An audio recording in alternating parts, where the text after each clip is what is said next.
नमस्कार। आज की इस 5 मिनट वीडियो में हम क्रूड ऑयल का आउटलुक देखेंगे। पिछले कुछ दिनों में हमने देखा क्रूड के प्राइसेस में काफ़ी बड़ा मोमेंटम आते हुए दिखाई दिया, बट इस बार जो मोमेंटम था वो डाउन साइड का था।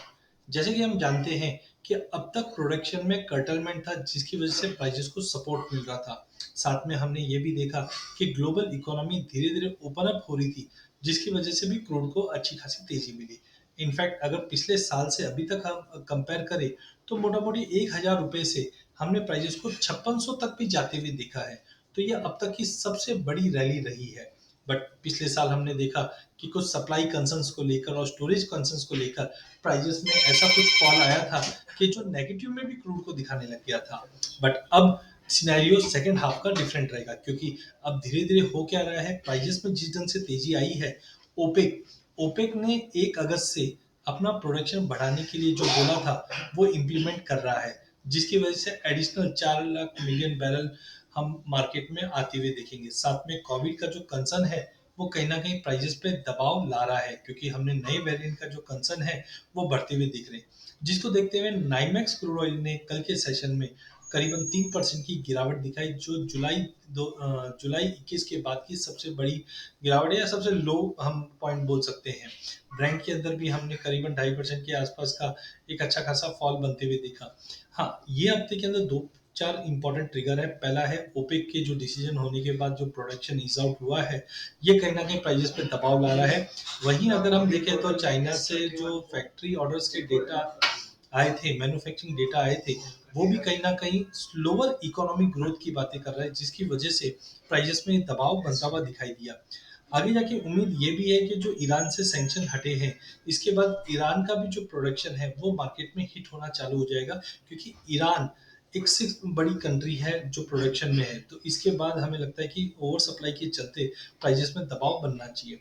कंसर्न जैसे मैंने बताया कि कोविड को लेकर भी है, क्योंकि यूएस, चाइना जो टॉप ऑयल कंज्यूमर है, यहाँ पे हमने देखा कि कंसर्न्स बढ़ने लग गए हैं। इनफैक्ट चाइना में अगर हम बात करें, तो आउटब्रेक इतना ज़्यादा बढ़ रहा है, जिसके चलते अथॉरिटीज़ है imposes strict measures economy lockdown पे लगा रहे हैं, जिसकी वजह से हमने दबाव देखा है। चाइना की इकोनॉमी के जो डेटा दिखे, वो भी हमने 17 महीने के लोअर पेज पे देख रहे हैं, जिसकी वजह से ये नेगेटिविटी बनी। तो इन ऑल हम बोल सकते हैं जो सप्लाई कंसर्न था, वो कहीं न कहीं अब कूल डाउन हो रहा है। तो सबसे पहले हम अगर डेली चार्ट की बात करें, तो आप देखिए प्राइसेस अच्छे एक पैटर्न में बना हुआ है। अप्रैल ऑनवर्ड्स 42 से हमने 4900 का लेवल देखा, फिर 4500 का पुल बैक देखा, और फिर वापस 5700 तक का हमने हाई बनते हुए देखा जुलाई में। बट अब कहीं न कहीं प्राइसेस में फिर से दबाव बना है। बीच में कोशिश की थी मार्केट ने उठने की, बट सस्टेन नहीं कर पाए, और अब देखिए चार्टिकली मार्केट में कहीं न कहीं नेगेटिविटी बनी हुई है। अगर प्राइसेस 5000 का लेवल तोड़कर होल्ड कर जाता है, जो 61.8% का रिट्रेसमेंट है, तो प्राइसेस कहीं ना कहीं 4880 तक के लेवल फिर से दिखा सकता है। आप देख सकते हैं फिशर ये नेगेटिव क्रॉसओवर में है अभी भी, जो कहीं ना कहीं संकेत देता है मार्केट में दबाव रहेगा। चॉपी इंडिकेटर 60 के करीब है, जो कहीं ना कहीं संकेत देता है कि प्राइसेस के अंदर वॉलेटिलिटी अगले 2-4 सेशंस में बनी रहेगी। लेकिन अगर हम अवर्ली चार्ट की अगर बात करते हैं, तो यहाँ पे इतने बड़े फॉल के बाद प्राइसेस में थोड़ा बाउंस अगर बनता है, तो 5340 तक का बाउंस बन सकता है, जो 200 मूविंग एवरेज का लेवल है। इस बाउंस के बाद मार्केट के अंदर फिर से गिरावट बढ़ सकती है, जो इमीडिएट टारगेट 5000-5020 तक का लेवल लग रहा है। तो इन ऑल क्रूड में थोड़ा भी अगर बाउंस मिलता है इन्वेंट्रीज का डेटा देखते हुए या और कोई फैक्टर से, तो उस जंप पे हमें बिकवाली करके चलना चाहिए। सीजनलिटी की बात करें तो नो डाउट अगस्त के अंदर थोड़ी बहुत तेजी का रुख रहता है, बट खास करके हरिकेन सीजन को छोड़ दे, तो बाकी factors as of now negative दिखा रहे हैं।